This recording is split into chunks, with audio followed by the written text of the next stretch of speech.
All India youth Congress కార్యదర్శి మమతా నాగిరెడ్డి విశాఖ జిల్లా పర్యటనకు సందర్భంగా డీసీసీ అధ్యక్షుడు అడ్డాల వెంకటవరమరాజు, రాష్ట్ర యువజన కాంగ్రెస్ అధ్యక్షులు లక్కరాజు రామారావు అధ్యక్షతన సోమవారం జగదంబ జంక్షన్ ఎల్లమ్మ తోట వద్ద గల కాంగ్రెస్ పార్టీ జిల్లా కార్యాలయంలో మీడియా సమావేశం ఏర్పాటు చేయడం జరిగింది. మమతా నాగిరెడ్డి మాట్లాడుతూ బీజేపీ కూటమి ప్రభుత్వం హయాంలో దేశ ప్రజలు అవస్థలు పడుతున్నారని విచారం వ్యక్తం చేశారు. దేశంలో నిరుద్యోగం పెరుగుతుందన్నారు. యువత నిరాశ నిస్పృహలో ఉన్నారు. దేశంలో గత 10 ఏళ్లలో ఇవ్వాల్సిన 20 కోట్ల ఉపాధి ఎక్కడా అని ప్రశ్నించారు. గుజరాత్ దేశంలో రోల్ మోడల్ అన్నారు. అక్కడ డ్రగ్స్ పట్టుబడ్డాయి. ఇదేనా రోల్ మోడల్ అని ప్రశ్నించారు. దేశంలో 60% జనాభా యువత ఉన్నారు. యువత డ్రగ్స్ కి బానిస అవుతున్నారు. మోడీ ప్రైవేటీకరణ మంత్రం జపిస్తున్నారు. మోడీ అదానికి దేశ సంపద దారాదత్తం చేస్తున్నారు. దేశంలో యువతకు మోడీ గో బ్యాక్ మూవ్మెంట్ అని పిలుపిచ్చారు. దేశవ్యాప్తంగా యువత భాగస్వామ్యంతో నిరుద్యోగం మీద పోరాటం చేస్తామన్నారు. జార్ఖండ్లో కాంగ్రెస్ పార్టీ గెలుపు ప్రజాస్వామ్యం గెలుపు అని ఆమె అభివర్ణించారు. మీడియా సమావేశంలో డీసీసీ అధ్యక్షుడు అడ్డాల వరదరాజు, తూర్పు నియోజకవర్గం అధ్యక్షురాలు ప్రియాంక తదితరులు పాల్గొన్నారు. A very good morning to all the media persons here, to all the senior leaders here, and our Youth Congress, Andhra Pradesh Youth Congress members here. Today, as a part of our district tour, we are here in Visakhapatnam doing our district review meeting and raising up certain very important issues with which every citizen of India is suffering. The first part is that Indian Youth Congress is leading two very important campaigns. First is Shakti Abhiyan and Indra Fellowship, and the second one is Naukri Do Nasha Nahi. I just want to make this a statement very bold and clear that Naukri Do Nasha Nahi, the campaign, surrounds with the idea that within 45 years, the unemployment rate is the highest right now in our country. Because of unemployment, the youth of the country is hit very hard. In spite of having proper education and a skill set, they don't have proper employment. And Modi, before coming into the government and having the power, he promised the youth of the country that he is going to give more than 2 crores of job annually. That means within 10 years of his governance, he should give more than 20 crores of job to the youth. But he failed to do so.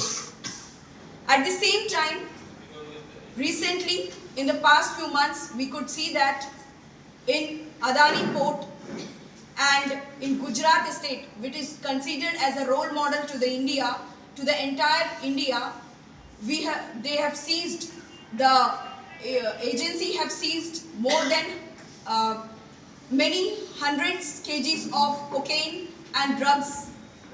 So basically, in spite of providing proper employment to the youth of the country, he is simply misleading and diverting all the youth towards drug addiction. Right now, if we see 60% of our overall population is youth, and among at the age of 18, from between the age of 18 to 25 years, more than 30% of the youth is misleading towards drug addiction. This is all is happening because of the misfortune and misgovernance of the present government. In the same way, the NDA government also have promised here in Andhra that they will give 20 lakhs of job every year. But they have not taken any proper actions, or they have not made any policies to combat unemployment situation in our present state. On the other hand, Modi is privatizing everything and he is supporting monopoly.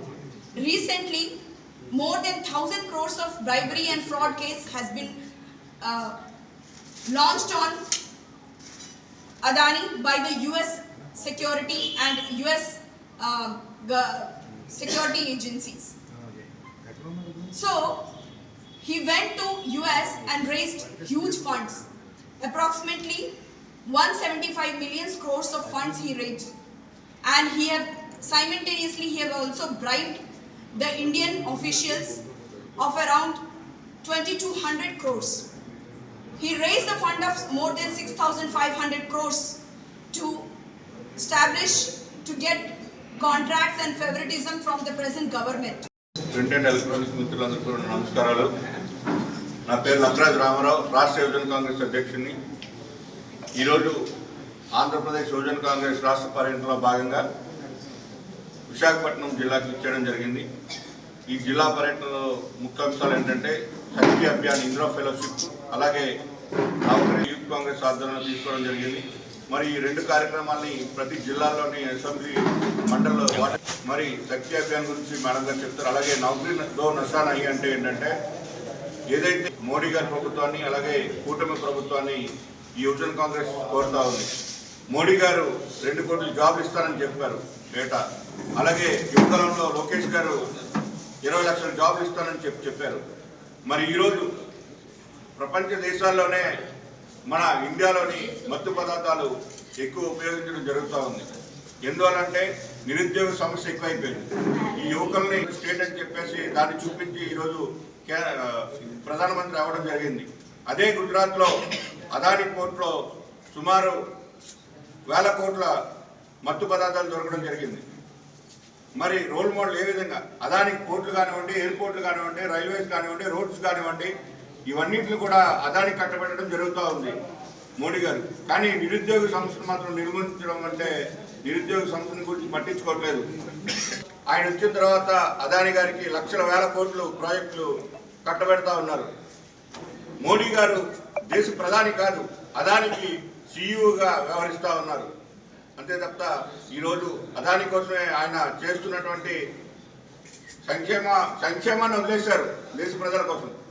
అలాగే కూటమి ప్రభుత్వంలో ఏదైతే వచ్చిందో elections ముందు విశాఖపట్నం జిల్లాలోనే విశాఖపట్నం పోర్టులో పెద్ద కంటైనర్తో మత్తు పదార్థాలు దొరకడం జరిగింది. మరి ఈరోజు ప్రభుత్వం ఏర్పడింది. ఆ రోజు జగన్ గారు అన్నారు, వీళ్ళేమో చంద్రబాబు నాయుడు అన్నారు. ఈరోజు మీ ప్రభుత్వం వచ్చింది. మరి మీ ప్రభుత్వంలో దీని సంగతి ఏదైతే సిట్టో లేకపోతే ఇంకోటి ఏర్పాటు చేసి దర్యాప్తు చేయించి అది ఎవరితోనే నింపుకెళ్తున్న బాధ్యత కూటమి ప్రభుత్వం మీద ఉంది. మరి 1000 కోట్ల రూపాయలతో ఈ అదాని సోలార్ పవర్ ప్రాజెక్ట్స్ లోని లంచాలు ఇస్తూ పెద్ద ఎత్తున పెద్ద స్కామ్ అని చెప్తుంటే మరి ఈరోజు మోడీ గారి చేతిలో ఉన్నటువంటి సంస్థలు, దర్యాప్తు సంస్థలు ఏదైతే ఉన్నాయో ఈడీ, సిబిఐ, వీటన్నిటిని ఉపయోగించి మరి అదాని గారి స్కామ్ అది నిజమా కాదా నిగ్గు తేల్చాల్సిన బాధ్యత అదాని గారికి ఉన్నదని మోడీ గారికి ఉన్నదని చెప్పేసి అడుగుతా ఉన్నాం. మరి అలాగే ఈ రాష్ట్ర గారిని కోరుతా ఉన్నాం. మరి కూటమి ప్రభుత్వం అదానికి భయపడుతుందా, మోడీకి భయపడుతుందా అర్థం కావట్లే. వీటన్నిటి మీద దర్యాప్తు చేయించి సమగ్రమైనటువంటి దర్యాప్తు చేయించి ఎవరైతే ద్రోహులు ఉన్నారో వాళ్ళని వెంటనే అరెస్ట్ చేయాలి. ఈరోజు అదాని చేసినటువంటి స్కామ్ల వల్ల భారతదేశం అంధకారంలోకి వెళ్ళిపోతుంది. ఈరోజు ఇవన్నీ ప్రైవేటైజేషన్ చేస్తున్నారు. ఓన్లీ మోనోపోలీగా అయిపోతుంది. అదాని ఒక్కడే కాదు, దేశంలో ఉన్నటువంటి యువకుల గురించి